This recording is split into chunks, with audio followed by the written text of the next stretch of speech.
Hong Kong Direct is your weekly racing wrap full of news, views, previews and special guests. Coming up on the show today, we're looking back on the BMW Hong Kong Derby and glory for Golden 60, Vincent Ho, Stanley Chan and of course Francis Loy as well.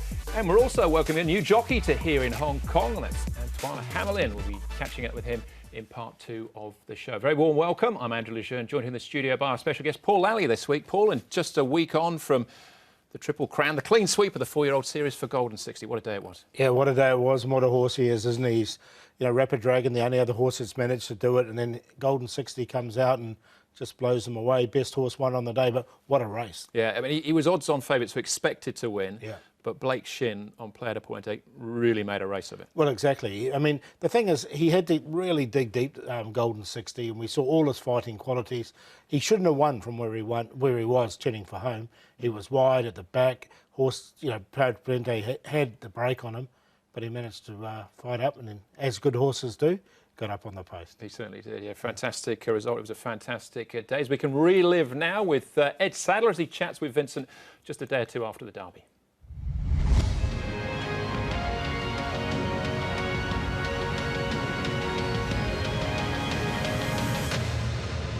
Golden 60's a length away. He's the only danger. Player Del Puente still a length. Golden 60. He's running out of time. He's coming now. Golden 60 drives. He's won it.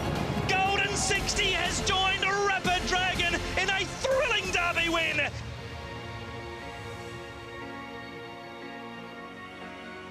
Vincent Ho, congratulations on a fantastic day on Sunday. Before we get to the Derby itself, though, take us back to the beginning of the day. There'd been 4 weeks between the Classic Cup and the Derby.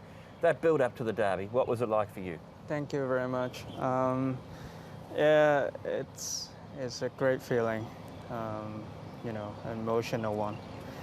And, a horse that I really loved, and to be able to win a Group 1 and the Derby and all the 4-year-olds Classic with him is an emotional journey, and it's a tough one. Yeah. Were you nervous, excited? How were you feeling coming to the races on Sunday? I was a little bit nervous, but at the same time I'm really excited for it. But once I jump on Golden 60 at the parade ring, I'm calm and relaxed, and I just look forward to race, So let's talk through the race then. You jump from barrier 9. By the time you get to about here, you're worse than midfield, 1 off the fence. Were you comfortable in that position? Yeah, pretty comfortable. Wherever he drops a bit and start to get relaxed in the middle of the turn, then I know we are very hard to beat. And the whole back straight, I know it's really slow, but when we get amongst horses, he just traveling beautifully and so relaxed, breathing so well. Turning for home, we had that mid-race move with Player Del Puente and Blake Shin. You turned for home, you're still 5 or 6 lengths off him. Were there worries going through you? Did you think he might be hard to catch? At that point, I don't think so, because, I didn't think he can sustain that run till the end. Maybe, he also take off at a turn, which cover lots of ground, although it's really slow, but I didn't think he can sustain till the end. And probably the last 100, I thought we might not catch him, but he got all the ability the best horse should have. He got that mental ability. If you put another good horse, and if you don't have that mentality, they won't catch that horse. But he doesn't give up until he put his head in front of him. And he gave me that confidence after the last 100, and I'm sure we're gonna catch him. Crossing the line, you don't come across as a particularly emotional, over-exuberant sort of person, but when you cross the line, you gave a bit of a gesture over the line. when you know you've won the Derby, something that you would have dreamed of, no doubt, what was going through you then? Relief. You know, it's quite a lot of pressure too. You know, of course, it's the best horse in the field, you can say, but it's not an easy race to ride. I'm really happy for the horse and the whole team. They've been worked really hard to look after this horse. Your Derby's always going to be unique for other reasons as well, too. No crowd due to the coronavirus and what's going on all around the world. Yeah. For you to be a homegrown hero, winning the Derby, what's a tough time for Hong Kong? Yeah. What's that like for you as well? You know, it's been a really negative energy sort of year for Hong Kong. And in the past few months for the world as well. We're in a difficult time, I know, but I just hope, you know, with our spirit, with Hong Kong people's spirit, and me, Golden 60, you know, and the whole team that work hard. I hope we can, you know, sort of bring some positive energy and inspire people, and you know, just keep their energy up, and you know, don't be too negative at the moment. Well, Vincent, it was a pleasure to watch what you're able to accomplish on the track. First local jockey in a long time to win the Hong Kong Derby, clean sweep the 4-year-old series, second horse to ever do that. Congratulations, well done. Thank you very much. Yeah, it was certainly a wonderful day. And just touching on what Ed and Vincent were talking about there, and Vincent saying that, you know, the negative energy, but hopefully this is a positive thing. Sorry is probably the wrong word to use, but I do feel sorry the fact he didn't have the big crowd there, because they would have just gone absolutely crazy. Didn't get the sort of the ride in the BMW, but they've still got the 3 legs, the 4-year-old series in the bag as well. Yeah, exactly. I mean, the rule when Pakistan Star came down the outside, they would have seceded that, because there was, you know, he was in a hopeless position, let's be honest. Well, and the amount of ground he made up, the way he hit the line, that rule would have been amazing, you're right. But look, we're just pleased we're racing, I think. Maybe just a quick word on some of the beaten horses. Player de Buende, easily a career best for him, largely down to Blake's you know, ride there and what he did. More than this was the other big runner for Francis Lloyd. He had first and third in the Derby. Yeah, great result for Francis as well. I mean, Lucky Bubbles has been his biggest sort of horse up into this stage, and then he's come out and run first and third in the Derby. Just managed to get 2 good horses in the 1 year. More than this, ran his race. I think he had every chance, and he ran his race. He ran a nice race. He got beaten by 2 better horses on the day. Yeah. And what about Vincent Ho himself this season? Last year he was winner of the Tony Cruz Award as the local leading rider with 56. He's on 45 already, with still 30-odd meetings to go. Yeah, you can just look at those stats here. 11.8% win rate compared to 9 last season. 32.8 compared to 30, so he's just on an upward trajectory. We thought last season he'd really come into his own and been the most improved, but he's just taken it to a next level this year. Yeah, and the stables that have provided him the most winners, or he's ridden most winners for, are Francis Lloyd, Ricky Yu, and Casper Founds, his old boss. Francis Lloyd and Ricky Yu, the top 2 in the trainers title race. That tells a story of itself. It does, doesn't it? And it's good actually. The trainers race is really interesting, as is the jockeys race this year. So it's quite exciting all around. So it's Vincent has just been having a great season. Just very quickly, going on from this, they've got 2 choices: Champions Mile or QE2, Mile or 2,000 metres. What do you think they'll do if they go ahead? Yeah, it's a tricky one for them. Well, it's a good problem to have, to be honest. I mean, we've seen in the past Ambitious Dragon where they come out of the Derby and they've gone 2,000 metres. But this horse with that natural turn of foot, wouldn't be surprised if they had a crack at 1,600. All right, which would mean probably a crack at Waikuku and Beauty Generation as well. We'll see Beauty Generation in part 2 of the show. We're off to a break, though. We come back, we're looking ahead to the weekend action and catching up with our new jockey here in Hong Kong, Antoine Hamelin.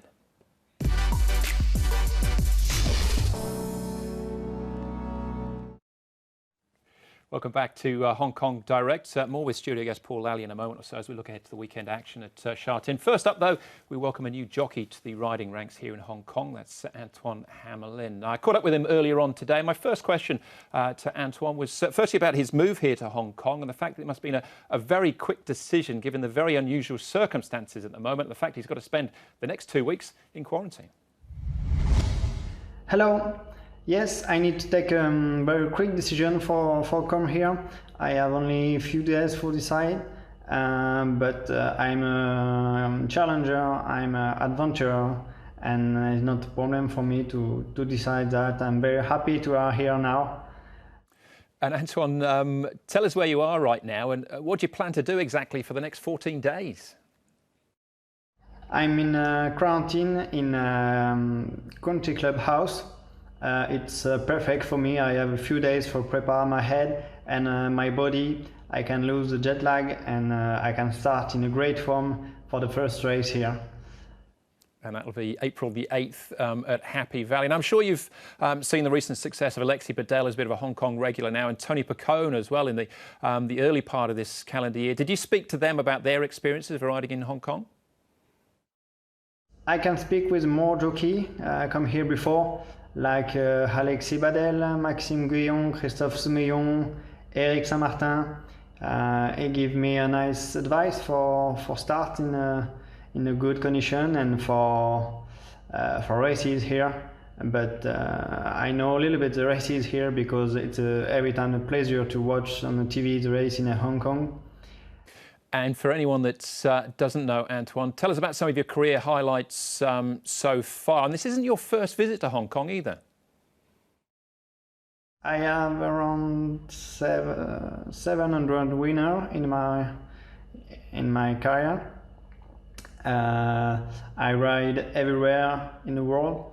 I love that. I love the race everywhere in the world. If I can ride in all racetrack, this is my dream. My best winner is Prix du Jockey Club, the French Derby in 2012. My first ride is in 2008. And I'm top 12 in the French jockey since 2012. I'm very happy. I hope for my first time, my second time in Hong Kong, because I come for the Hong Kong Cup with Saunois in 2012. But I hope for this season in Hong Kong is doing well and start good. I'm very happy to be here and see you soon for a nice winner.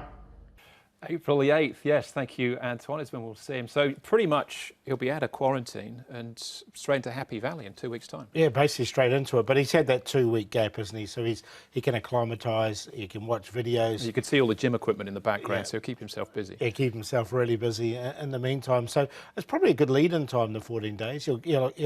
I'm sure he'll get the feel of Hong Kong racing. He's going to come for a little bit of surprise. Happy Valley fresh up there because he's a pretty tight course. Well, I saw him, it must have been on Wednesday night. He put a picture up on social media of him watching the racing from Happy Valley Wednesday night. So I'm sure he'll be doing his homework. Oh, definitely. The jockeys say it's one of the tightest courses though, and it takes a little while to get used to.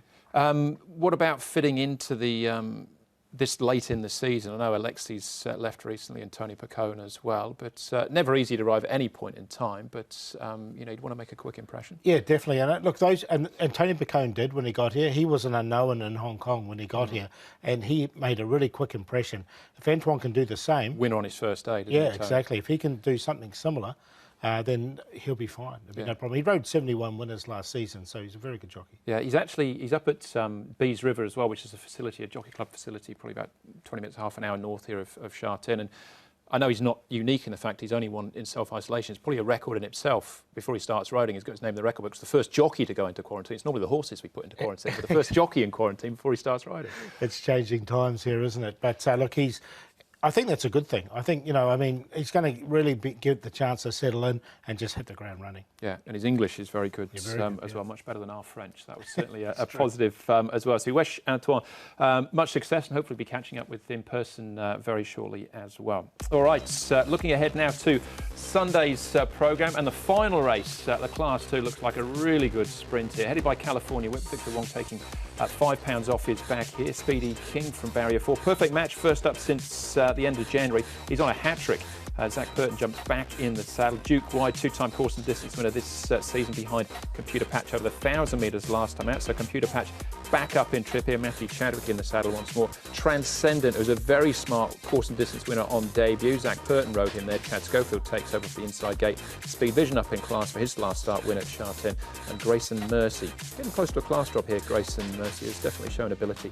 He takes a drop in trip. Grant van der Kerk will be in the saddle there. A lot of these horses have been bumping into each other, but the 1,000, the 1,200s as well. But Computer Patch was a really strong winner last time out, beating a number of these, including a favourite of yours in Duke Y. Yeah, exactly. And like it's up to 1,200. And last time they met, Duke Y was unlucky, came from behind and did beat Computer Patch. So it's 1-1 as far as they're concerned. And I think they're two of the main chances. Perfect Match is obviously going really well. He's had that little break, but look, he's on a hat trick. He's won his last two really well. Now, one thing about this race is a lot of speed in it. Speed Vision is going to put excess speed in. Mission Tycoon, horses that all like to go forward. I think that'll probably suit Duke Y because he's raced up to 1,400 metres, Duke Y. Barrier 5, he's going to get a nice run. Computer Patch is a very smart horse. Yeah.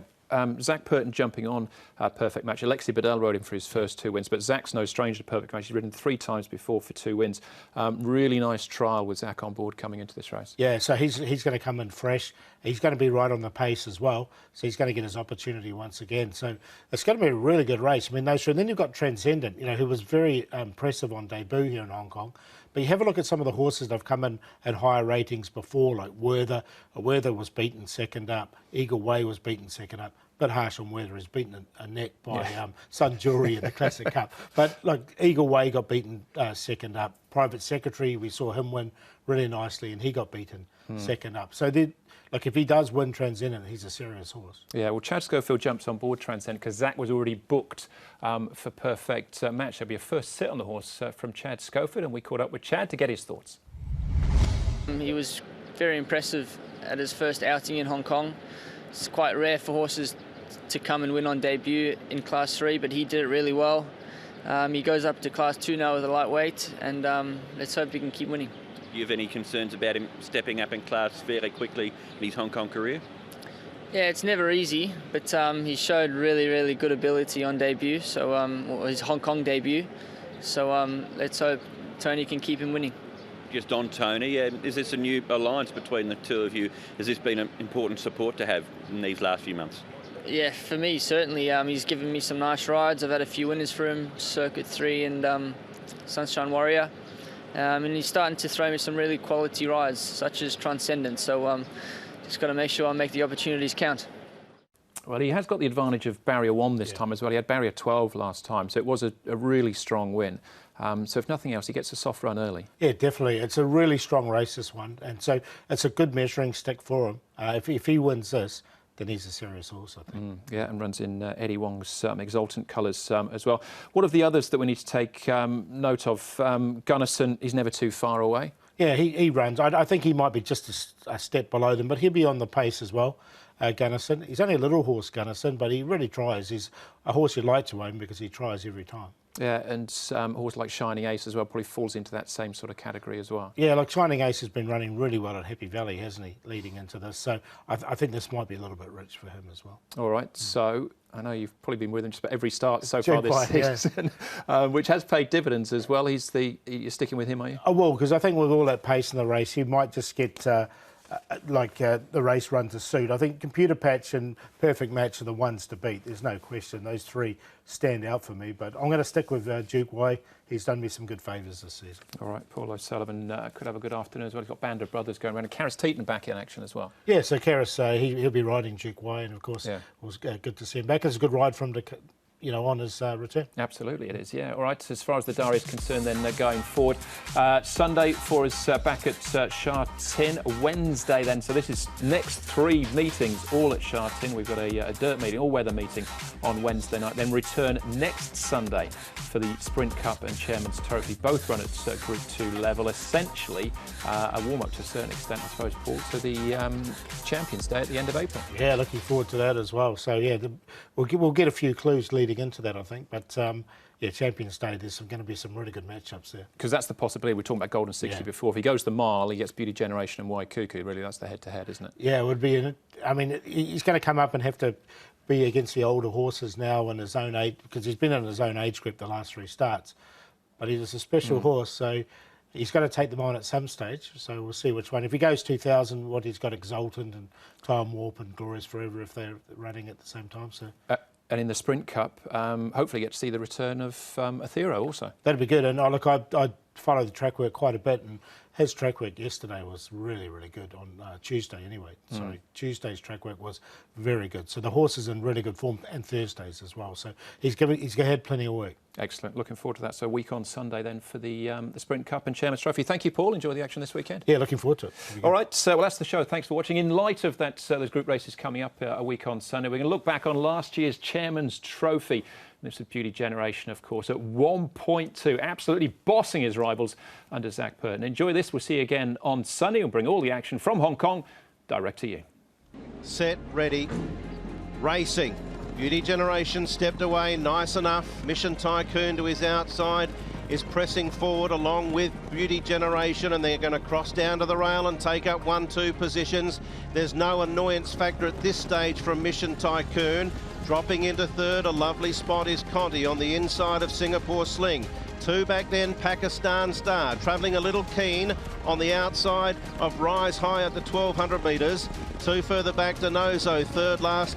Half away then to Eagle Way, and two back last of all is Seasons Bloom. They're at the 1,000, and Beauty Generation pounding the turf, 3/4 of a length on Mission Tycoon second. Third place is Conti, a length away then to Singapore Sling. Rise High the rail inside of Pakistan Star at the 800. He's 5 lengths from the speed. Two further back to Denozo, followed by Eagle Way. Seasons Bloom last of all. Purton still in cruise control on Beauty Generation at the 600. 3/4 to Mission Tycoon, he's being felt for. Conti in the slipstream of the champ as they corner in. Pakistan Star wheeling 4 deep. Singapore Sling ahead of him. Then Rise High, Denozo, Eagle Way and Seasons Bloom. Beauty Generation clear. 2 lengths on Conti. Pakistan Star unwinding a terrific sprint. Getting past Singapore Sling. Beauty Generation. Purton now pushes at the champ. There's a response. Pakistan Star's going into second, but he can't match the power of this incredible athlete. And Beauty Generation, it's 8 consecutive and 7 for the season.